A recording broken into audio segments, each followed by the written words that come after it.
All right. Hello out there in Packer Nation, and welcome to another edition of the Absolute Packer Podcast. We are on to episode 81. Is it September already? Ugh, I wish. It is doom and gloom February. We are in the off season of ill repute. Everybody knows what happened with the Packers, but wait, I have to talk. So back on course. I'm sorry. I couldn't help myself. Steer this thing. Episode number 81. I'm going to call it Help Wanted because people got fired and we need some help. Positions are open. We did get one person hired who's promoted from within. We'll get into the details of that throughout the episode. But without further ado, I'm Andrew Hetzel. With me always is Jeremy Houchla, Elliot Christensen. What's up, boys? Woo! 2 thumbs up. I'm just glad that we re-signed Jeremy. I was afraid that once his contract was up, that we weren't going to be able to fit him into under the salary cap. You know, I have to say that was quite the negotiation. I didn't think it was going to come through, but I thank you guys. Your agent is pretty rough. Well, I'll tell you what. There's no way we're going to franchise tag you because you're not worth the top 5. Top 5. I wouldn't disagree with that. So. Man. On the other hand, I think I think he's an MVP. I think we fail without him. Most valuable podcaster. Yeah, excellent. We are a team. Excellent. I can't do without you guys. Well, I know it brings a tear to my eye. But that doesn't matter. Stop! I cry easy. No. What is this salty discharge? Seinfeld, baby. All right, so look. We are now in the off season. The Super Bowl hasn't happened, but as I told these two fine gentlemen before I came on, sabotage it? I do not care one iota about the Super Bowl or Tom Brady or anything of that ilk. So I'm just going to, we're in the off season because we lost in the NFC Championship. As you know, the way the NFL is now, it's like there's new news every day, all the time. So there's lots to talk about, even though it's only been a little over a week since the offseason began. But the big things coming out were what was going to be the future of Mike Pettine and Shawn Mennenga as special teams coach. Well, we got pretty early in the process. I can't remember how many days after the end of the loss. I want to say it was 2 or 3. Wednesday. Okay, a few days after. So Mennenga got canned, and his units ranked 29th. They weren't very good. So not surprising. They ended up promoting from within. I can't remember his name. Jeremy, you know this better. Maurice Drayton. Okay. I know nothing about Maurice, but hopefully he'll take us from 29th to 28th. And then that's an improvement. Yeah, really. I mean, look, folks, just talking about special teams, they didn't cost us that game, thank goodness, but they had a lousy year. They gave up 2 punt returns for touchdowns, which hadn't happened to the Packers since I read somewhere since the 60s or something like that. Block punt. Going back to even Mike Sherman regime forward, the Packers have treated special teams as a necessary evil. They've never even treated it as a thing that could be advantageous. It's just there. Let's get past it. They don't focus anything on it. So, look, I just hope that they put some kind of emphasis and build a little bit more roster depth. Not a lot, just a little bit more roster depth around it. We could really use a guy. I mean, we have a new coach, which is nice, but it's, what do they say? It's Jimmy's and Joe's, not X's and O's. So, who it's crazy, but you know who I really miss on special teams? Jared Bush, the guy we love to hate during the McCarthy era, but he was a fantastic special teamer. One of the best we've had. A guy like that. Our own Steve Tasker. Remember that guy? He's like one of the only NFL Hall of Famers who was strictly special teams. But I digress. Bills. So Mennenga's out, and they replaced him pretty quickly.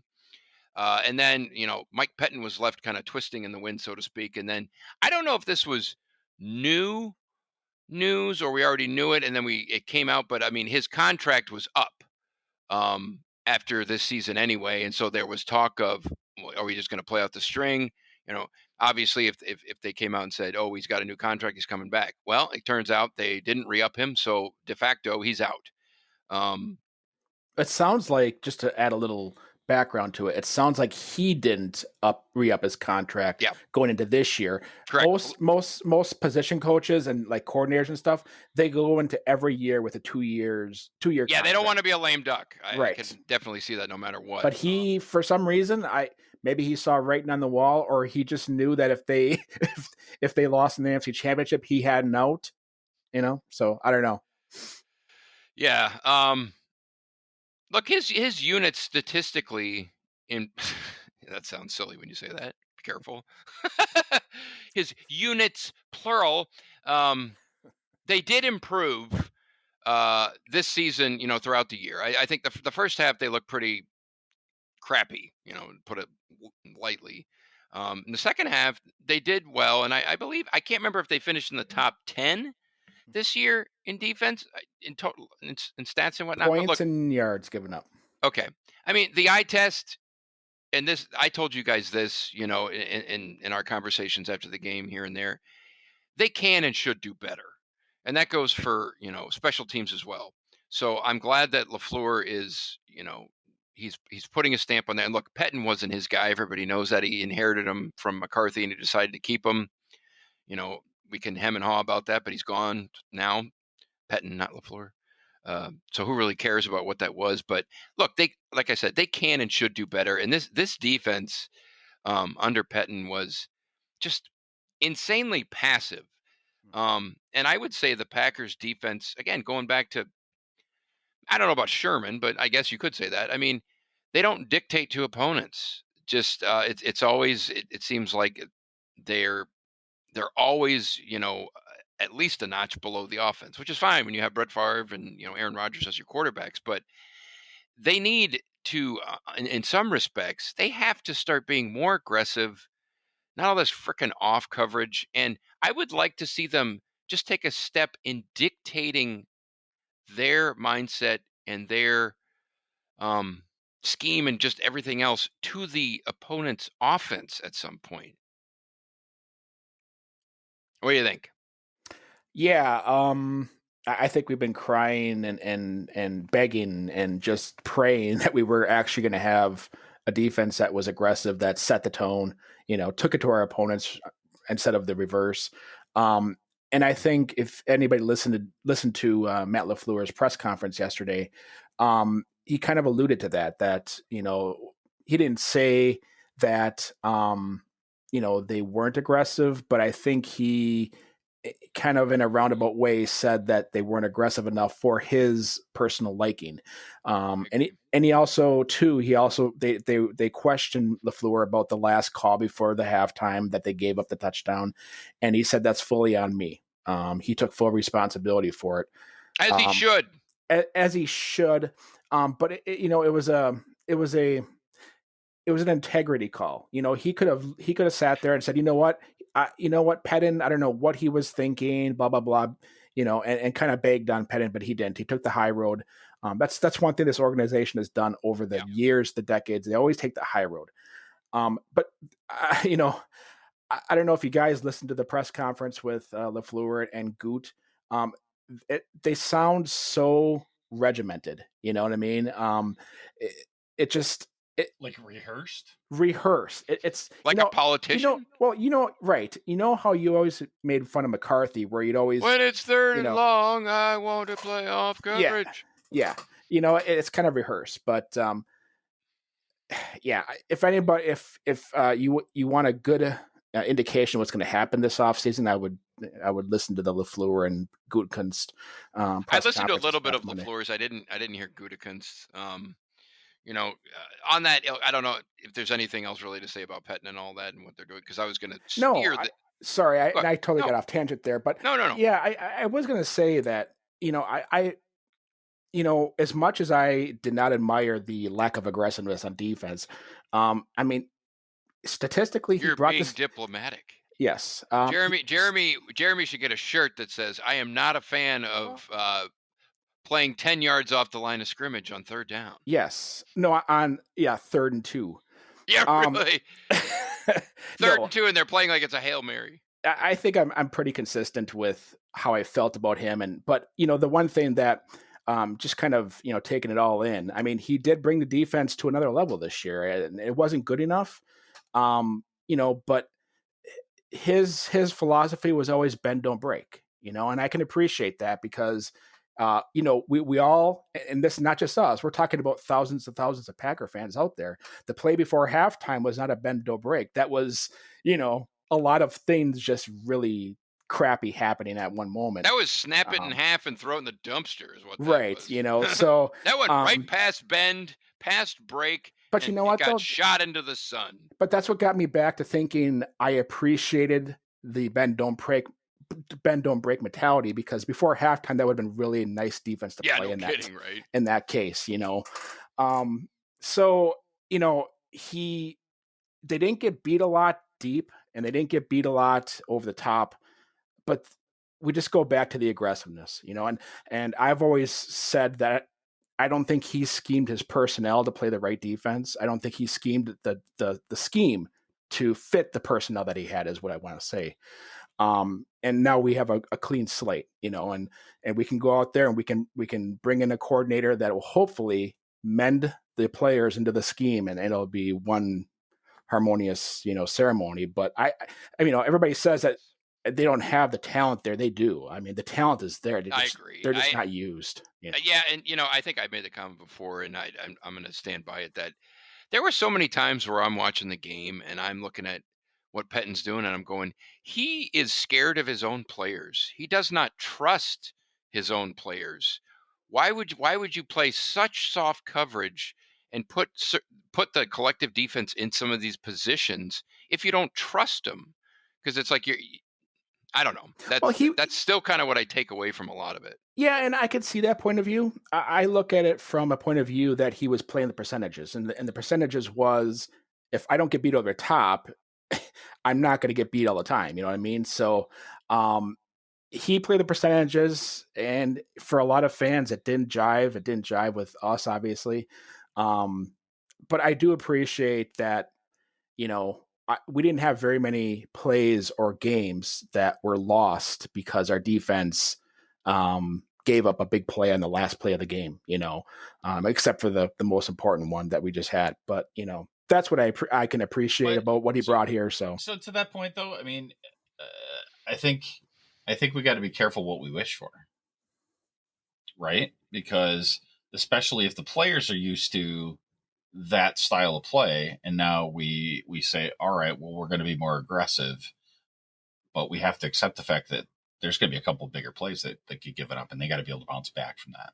Yeah, but that's part of any professional athlete. You got to bounce back from it. But I can tell you what, these players on this defense, the Jair Alexanders, the Darnell Savages, the Zadarius Smiths, they're craving to just go out there and play. Yes. And they want to get let loose. You get the feeling that they're like a dog on a chain, and they're trying to get away, and they're just being held back. So. Exactly. I was just going to say, instead of a 6-foot chain, it's a 20-foot chain. I'm just going to push back. I'm going to be devil's advocate a little bit on that, because in the last playoff game, I felt like it's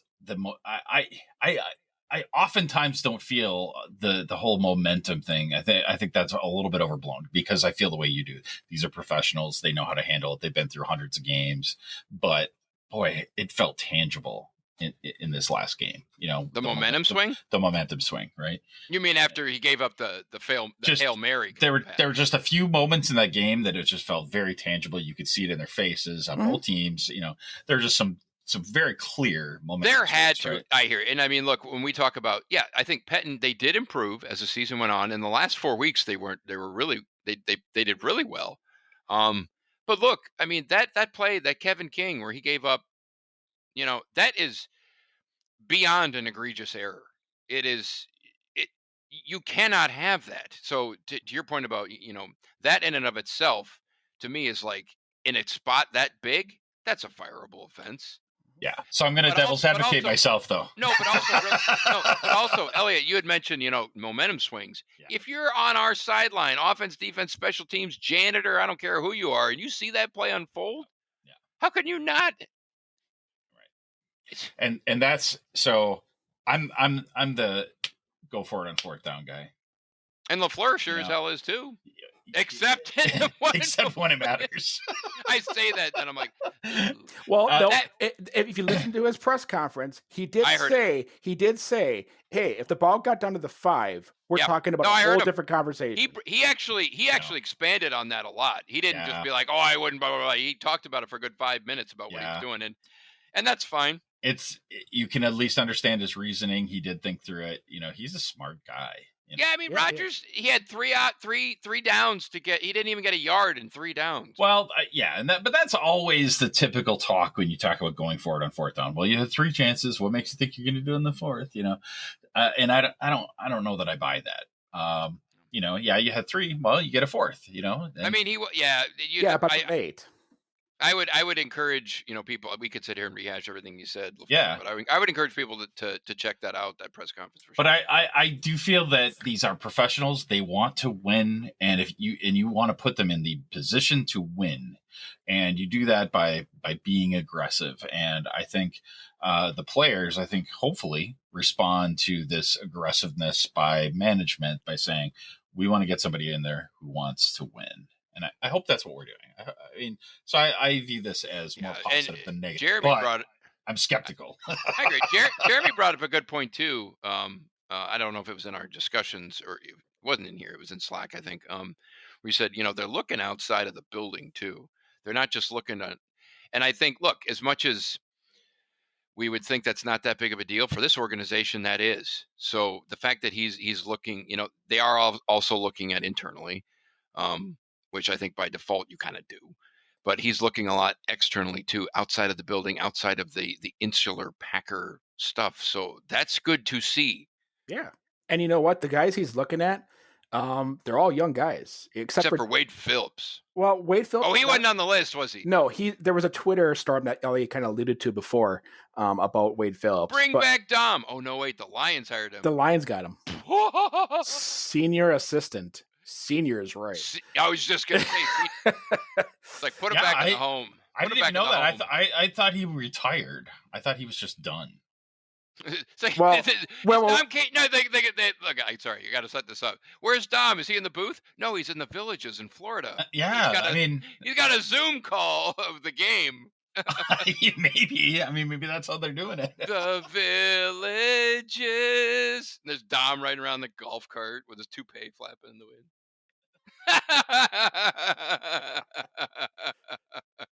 I saw this guy on Twitter. He had a picture of Pettine. This was earlier in the year when the defense was struggling, and he put up a picture of it was because he's bald, and he tried to draw a toupee with Microsoft Paint on top of Pettine, and he was look familiar. I was like, that was great. Oh my God. Oh man! Every time I think of Dom Capers, now I'm going to think of the Villages. You've seen that commercial. Tell me I just want to be like one of the organisms inside of your brain. I just like to take a little peek and just see what the hell is going on. One of the parasites that's eating me from the inside out. Yes, I just want to have a conversation with them and see what is going on in here. No, actually, look, I could be summed up this. Seriously, this sums up exactly how I think. Anytime I'm thinking of something funny or just off the mall or whatever, it's because it's what interests. It's like I try to make myself laugh. To hell with you guys. I want to make myself laugh. That is self-evident. Yeah. Oh Lord. But look, so they're putting out. I don't know if they're doing. What's the term where they're putting out not a search party? This isn't the Donner Party, but they're like a search team or whatever.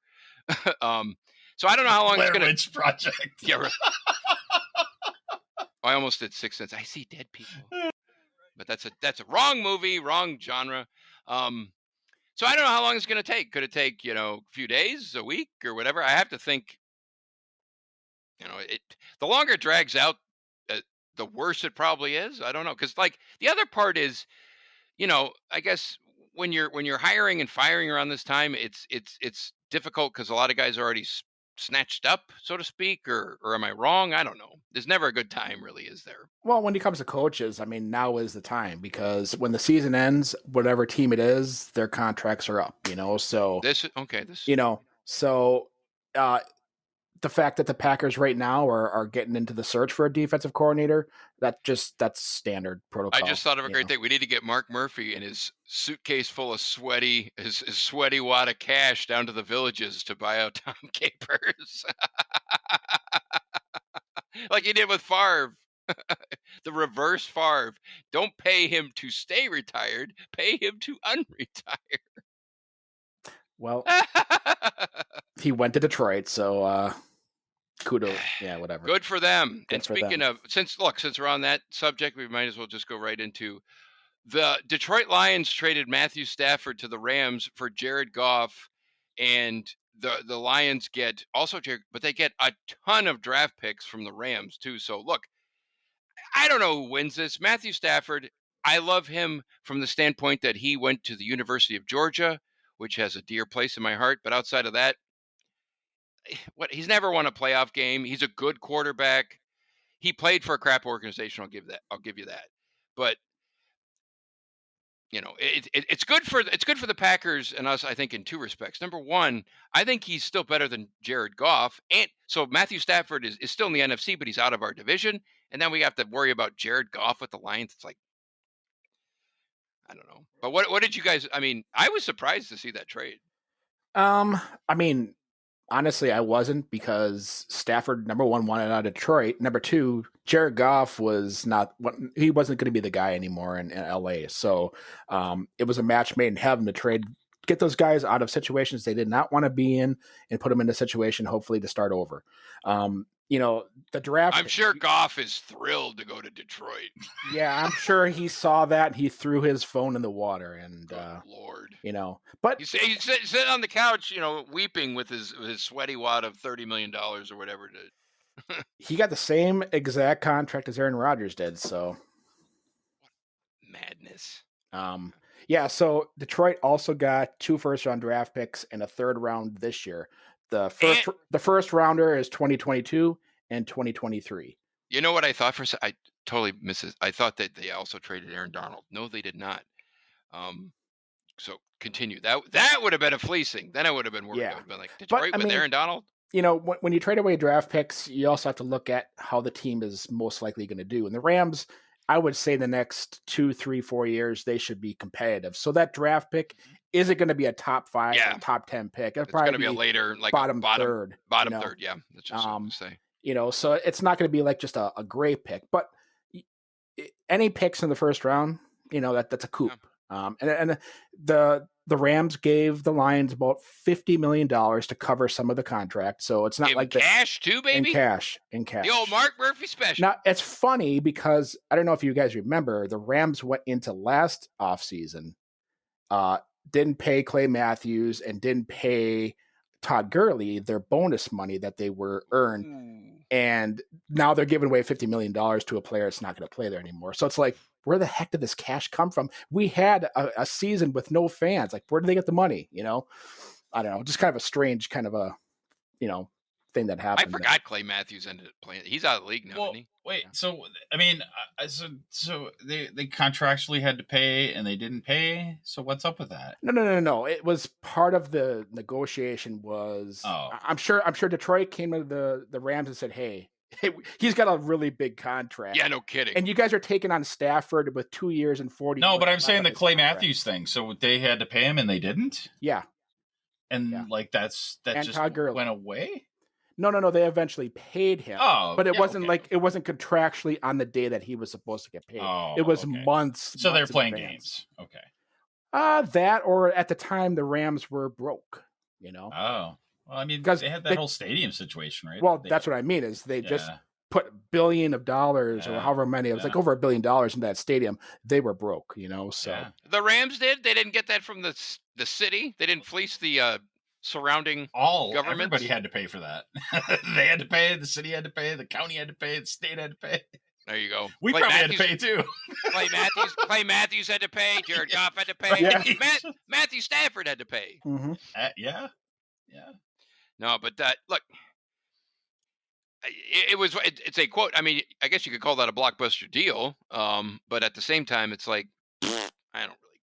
I'll talk about it. Well, it's the first time that 2 number 1 picks have been traded for each other in a long, long, long time. That's true. And Stafford was a number 1 overall. Number 1 in 2009. I mean, like I said, I do feel for the guy because he played on a dumpster fire of a franchise who doesn't know what the hell they're doing. He did have Megatron. He was a Brett Favre as far as his persona on the field. I don't know if you guys remember. It was against Cleveland Browns, probably. Oh, he injured his shoulder? Injured his shoulder. He separated his shoulder. And he was down on the ground, and his team is trying to get him up, and he is taken off the field by the trainers. And all of a sudden, he just comes back to life. He's like, no.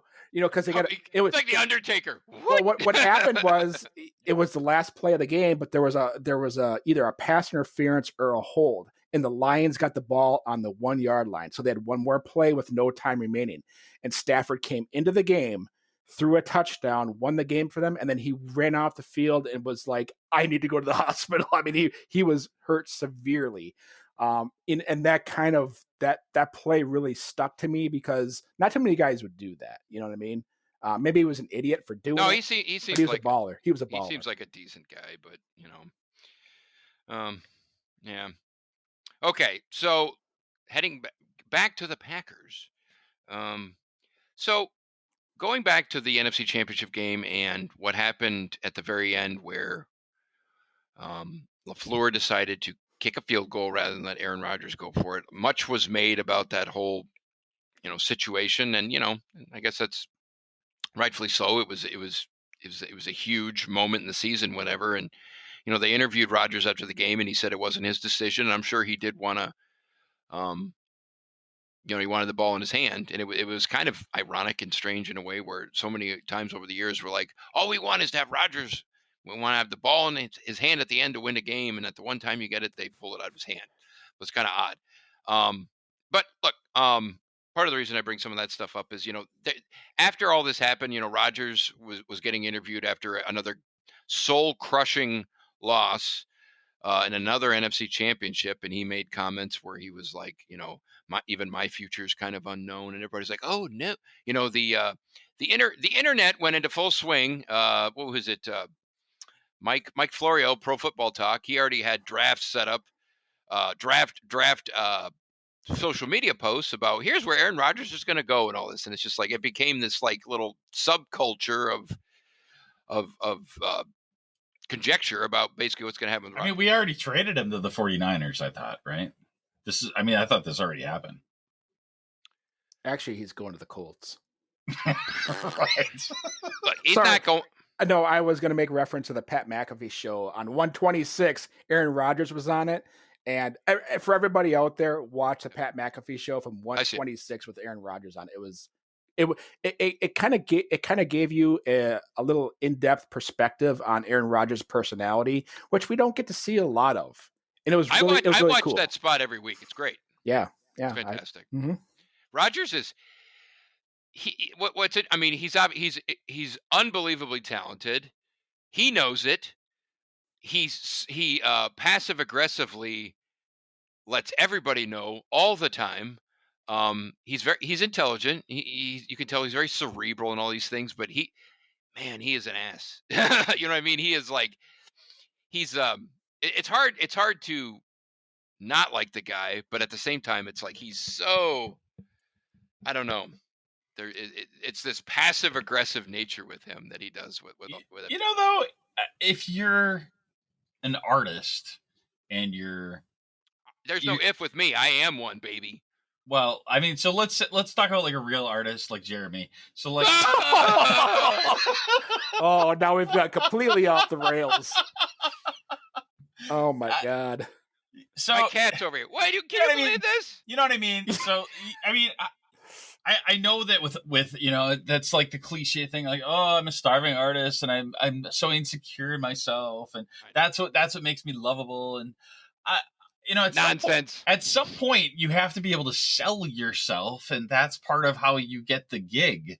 That's how people know who you are. So I don't know that he's an ass. Like I think that there's a fine line between salesmanship and well, he likes messing with people too. He likes messing with people all the time. So yeah, I know what you're saying.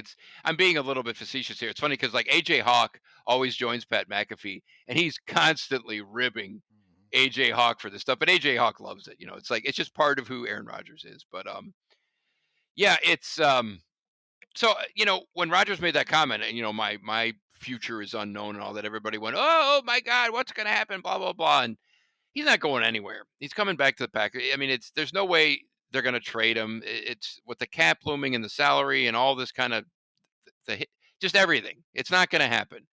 2022 definitely could happen, but 2021 ain't happening.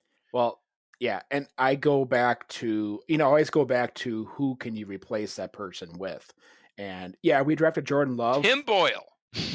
Okay, right. But that's an option. That's an option. He has more experience than Jordan Love does. That's but the nuclear. The one thing I think that you can kind of gather from the offseason press conferences here is Jordan Love is not ready to leave. They keep on using Gutekunst referred to him as our project. So he's still in that mode. Nuclear option, the Manhattan Project. Yeah. That's what I'm going to start calling him. The Manhattan Project. I think we should. I like that. That's a good nickname. Oh, yeah. It's what we don't know anything about Jordan Love except that he's not ready. You know what I mean? It's all like we know. And he's not close. So yeah, I mean, he wasn't even active. So it was Tim Boyle all the time. So he never even got a chance to do that. So whatever. But, the other thought, I'm not saying I believe this, but the other thought was Rodgers is saying, I want more guaranteed money. I want, this was a play for money. And I don't know. Yeah, because his current contract doesn't have any more guaranteed money in it. So could it be something that he approaches management here? Oh, yeah. Because he's like, he didn't blow it all on GameStop stonks. He blew it all in the Bucs. Say that again. GameStop stonks. Yeah. Hopefully he didn't blow it all on GameStop stonks. Wow. There you go. Say that 10 times. Rodgers to go on McAfee be like, I want to be paid in Bitcoin in my next contract. That'd be smart. There you go. What the hell was I talking about? You were talking about Rodgers and how he wants more guaranteed money, possibly. Look, I mean, he's not going anywhere. He's going to be. Here's honestly what I think. Just kind of gut reaction. I think he's back for 2021, and I think.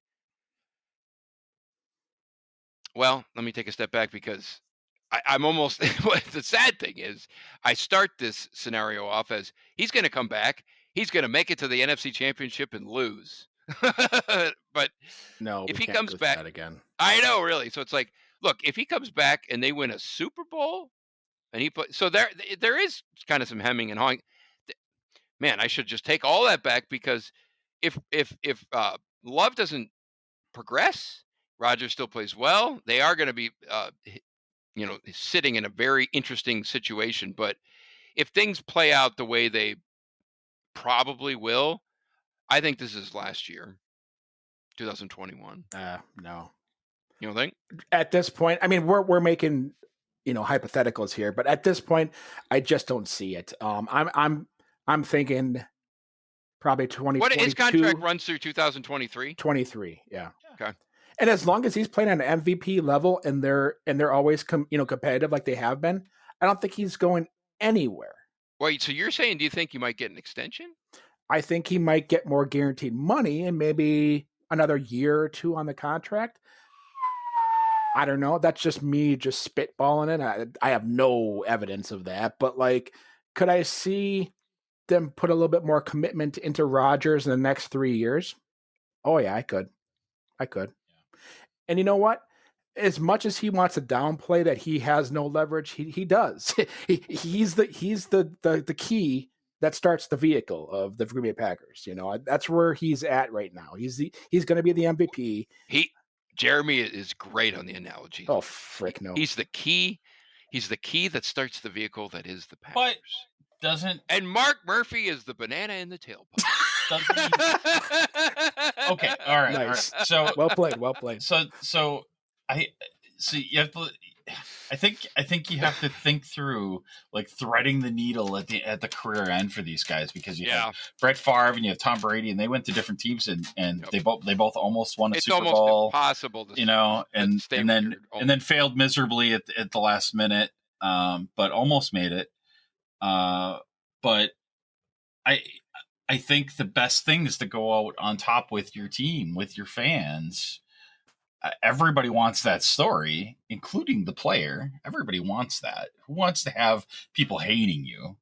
So yeah, I think that's like, but in a way, the problem is the salary cap situation, because it's the money. It's the money in the economics. Yeah. So what happens? I what I like am seeing, and correct me if I'm wrong, but I see all these guys being greedy.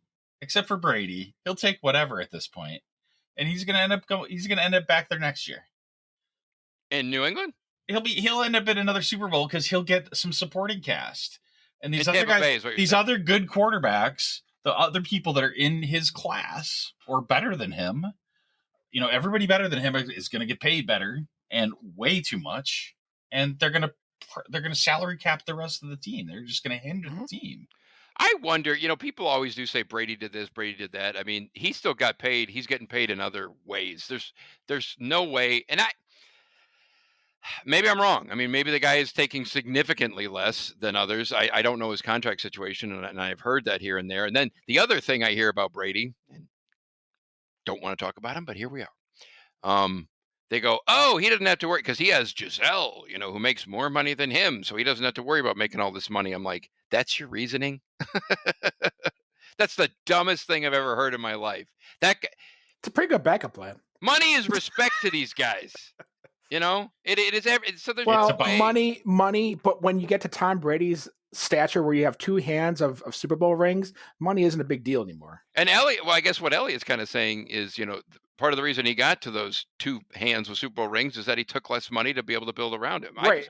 I don't understand all the moving parts of that, because on the surface, I don't either. It looks that way, but then you're like, there's no way he's taking, X% less than market value than others. Ain't happening. But I did remember, I think it was last year, I did a little research on his contracts every year that he's been a starter, and he was never in the top 10 of the top paid quarterbacks in the league for the majority of those years. Now, is that average salary? Did they give him more guaranteed money up front? They're giving him signing bonuses and bonus money that can be spread out over the years. So he's getting that, but it's just packaged differently. Mm-hmm. That's exactly my point. So what you're saying, though, is, I mean, it still counts against the cap, but they're spreading it more. Mm-hmm. That's what signing bonuses do. Yeah. So I guess, my question to that wouldn't matter then. So I guess what I'm saying is wrong. Well, if you spread it out over different years, it doesn't count as much, on a particular year, potentially. But in the end, he's still getting the same amount of money. It's like a shell game in a way. It's like, I'm 5 here, blah, blah, blah, but. So I think some of that is kind of a myth. Some of it may be true, but I don't know. How did we get to Tom Brady? It was definitely Andy's fault. Yeah, all roads lead to Tom Brady. Tom Brady's. By the way, did you like my little meme I sent in the Slack that had him like the well with his kid in the well? Remember I said throwing? Did you see it? Of course. No. Of course. You didn't see it, Jeremy? What? No. Yes, you did. I'll repost it. I don't remember it. No. It's hilarious. I pulled it from the Silence of the Lambs. I photoshopped it when he's got the girl in the well. And I photoshopped him pretending. Anyway, I'll repost it. You had to be there. It's gold, Jerry. It's gold. Well, I just remember the Jiffy that I sent to you with Tom Brady dancing. Jiffy? It says, "Kiss my rings, Andy." Oh boy, Tom Brady sucks, as I say, all caps. Yeah. Well.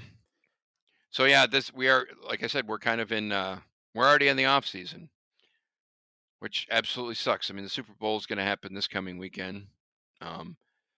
I will not be watching it because you're gonna watch it. I don't. Look, believe it or not, this is the truth. I watch the Packers and I pay attention to the Packers. I don't watch other games. I didn't watch the Super Bowl the last 2 years. I do not care. Do not care. If it does not involve the Packers, no interest. It's actually pretty easy for me. So I never even played fantasy football. I'm like, do you think I'm going to cheer for the wide receiver on the Chicago Bears? Not going to happen. Then you need to be more of a fan. Okay, Dad.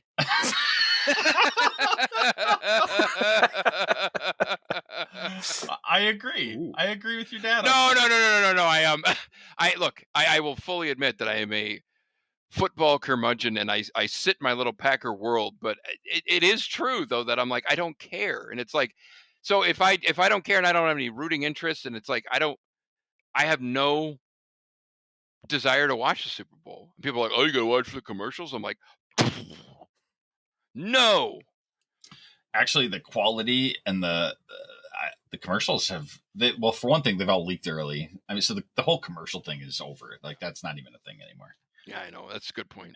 Yeah. So, like, I don't care about that. And then they go, oh, the halftime show. Did you see this, that, and the other? And I'm like, no, like that's worse because that's like bottom feeder pop music. agreed. Yeah. So, well, yeah, I know that's definitely not your thing, and definitely not my thing. But I think we should give predictions of the Super Bowl. Pain. Right? I want Brady to lose. Well, we all That's want Brady to basically lose, so we need to predict by how much. Well, I'll say that. Oh, look, I'll say this. That would be outstanding if he gets there and he gets blown out by Mahomes. I would love it. I don't think it's going to happen though. I mean, look, the Chiefs on paper are better than the Bucs. Mahomes is insane. But look, Brady's Brady. And even the Super Bowls he lost, they never got blown out. So I think it'll probably be 10-point victory for Chiefs. Elliot? I have to think about this. Okay, do you want to think about it and I'll go? So okay, what did you say, Andy? I said 10-point. I said 10-point victory, but I didn't give the score. So I'm going to say Give a score. All right, 35. 35-25. 35-25. Yeah. All right. Yeah, that's fine. Yeah, I'm going to say 35-27. 25. That's a funky one. Chiefs or Bucs? Oh, I'm going Chiefs, no doubt. Probably more hope than belief, but they're a better team. Like, they should win. Well, we all said that last week too. So yeah. Look what he's doing. Right? This is why they play the game. This is why they play the game. Wait a minute. Stop. So I could say last week, I figured that was basically, I don't want to say a coin flip, but did you guys really think that we were just going to waltz out with a victory over Tampa Bay? Oh, I didn't think they were going to waltz, but I figured they'd come out on top. Yeah, I thought it was basically even odds, and I thought actually home field would matter, and we'd come out with 3-point win. Isn't that sad? It is. Got everything we wanted, and I mean, when I read Bob McGinn's grades too, he does great. You know, he always has done great, and they're really in depth. And it's like, man, he just hits on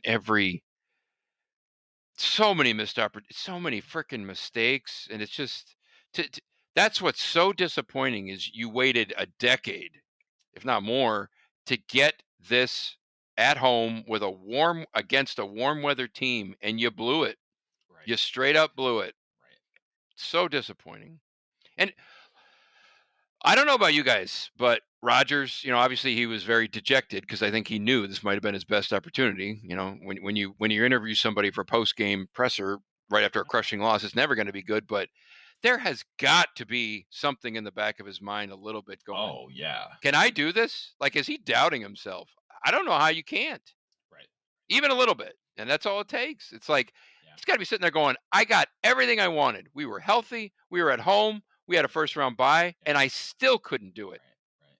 And Brady threw 3 picks, and Brady's 43, and we still couldn't do it. That's one of those, like, I don't know. What do you think, Jeremy? You know, the last time that a team has repeat Super Bowl champions was the 2003-04 New England Patriots. So we're talking well over a decade that the last time there has been a repeat. Doesn't happen. I'm gonna continue on that trend. I don't think there's gonna be a repeat. I'm gonna go Bucs 33, Chiefs 31. And Tom Brady gets his 7th damn ring. And then maybe we can shoot him into the moon at home. Yeah, I mean it's all setting up to be like a Disney fairy tale. It's just this is like and this is another. When I think about this, it's like Brady didn't even have that good of a game. He threw 3 picks in like almost 3 straight possessions. And they're gonna give him. They're gonna say he's the MVP of the game, and he'll probably throw another 3 picks. And I didn't even watch the after game against us. Who was the game MVP? Who cares? Okay, good question and good answer. I actually, I don't know either. When that, like another, like when you talk about Rodgers didn't have a bad game, but at the same time, it's like we got 3 interceptions, right? And you went 3 and out twice and threw 6 passes. Yeah. That is unacceptable. And I do not care. And then the 2 turnovers that we gave up, unacceptable. They scored 14 points off of. That's yes. That is just. But I think get this. Hold on. Get this. This is important. This is important. I saved money on car insurance with Geico. No. 15%. No. Oh man, I hope it. No, Aaron Nagler, Cheesehead TV was talking about. They had Lefleur.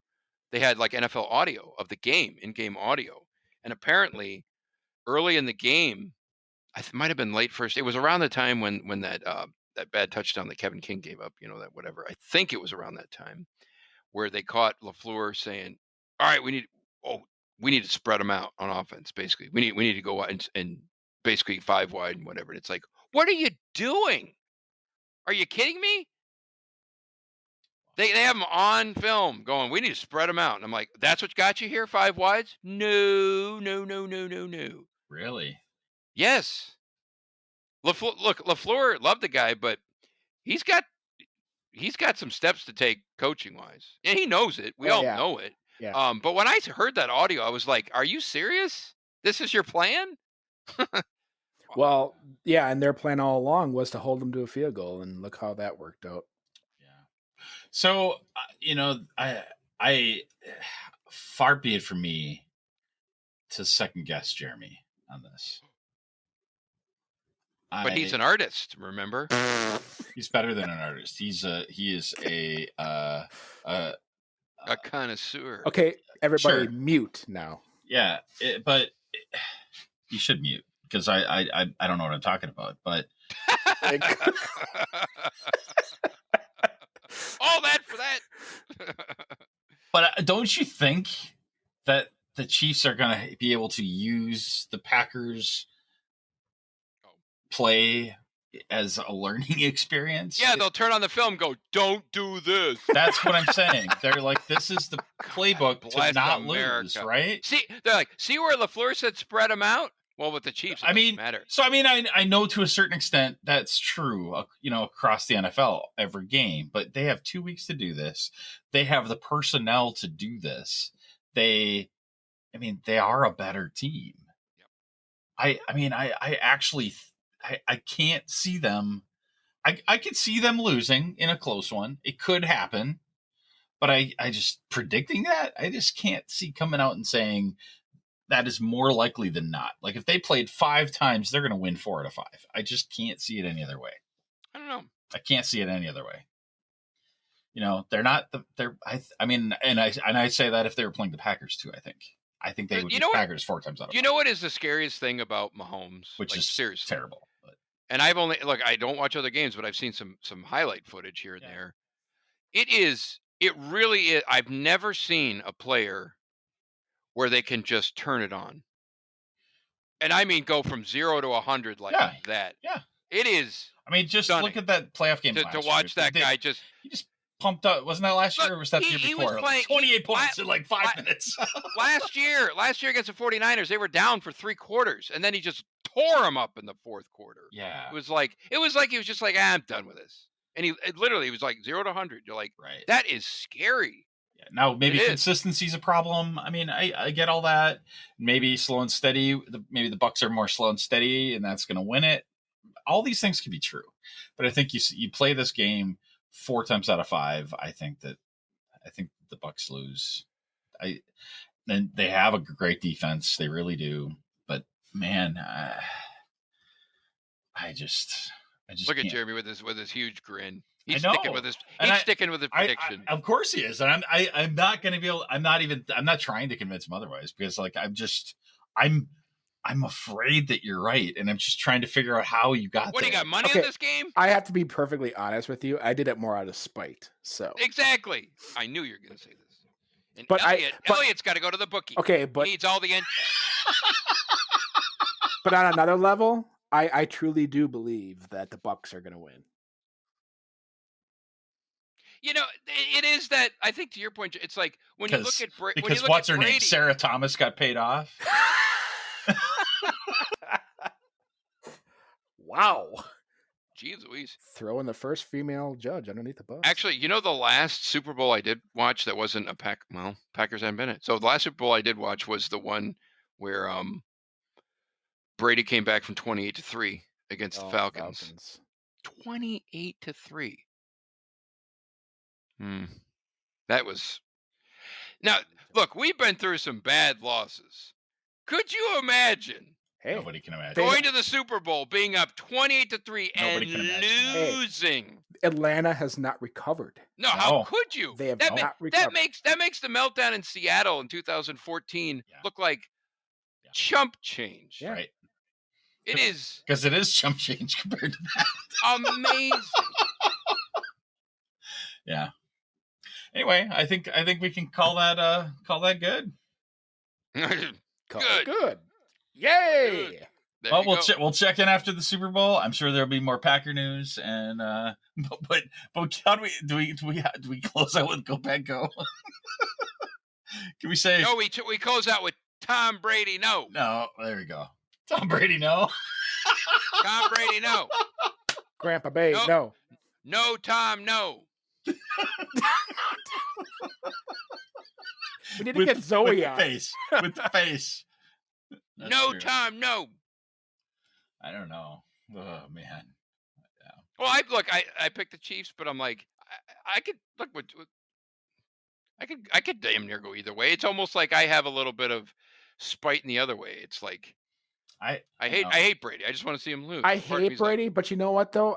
For me, and I don't know if this speaks to anybody else, if the Buccaneers win, to me it kind of makes the loss a little bit easier to take. Yeah, I know what you mean. There is but for some people, they're like, "What the frick are you talking about?" But for me, okay. I don't know. Here's I have to ask you this. That angle, yeah. Jeremy, did you watch the all 22 from the game? I have not yet. I'm gonna. Okay, and I don't blame you. But likely. part of the reason we're thinking about Tom Brady again. It's like he got sacked one time in that game versus us. Yeah. The man is a statue. Yeah. Incredibly unathletic. Yet we sacked him once, and Rodgers got sacked.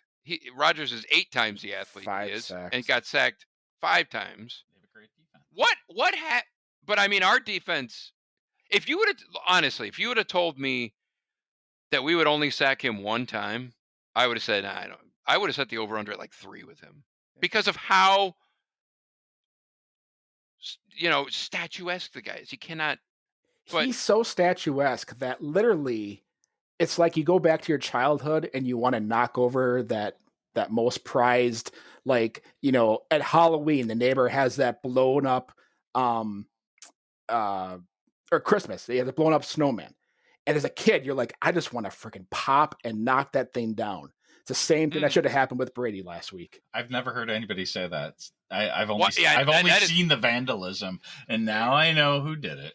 You know what's interesting is now, one thing Brady is, he gets rid of the ball damn quick, and he knows where to go with it and all that. And it's Rodgers obviously he holds on to the ball. It's just, I don't know. It's these things that some of it feels like it defies logic. I'm like, how in the world could we only sack that guy one time? He cannot move. You put a credit card in front of him and he'll trip and fall down. They didn't even get to him though. Look forward, not backward.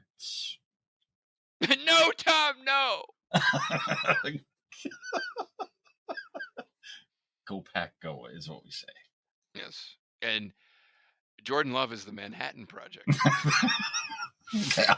And we'll leave on.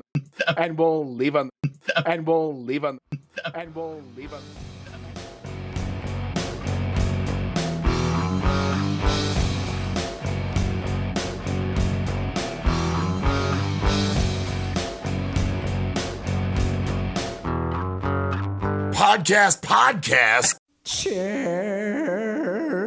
I know, right?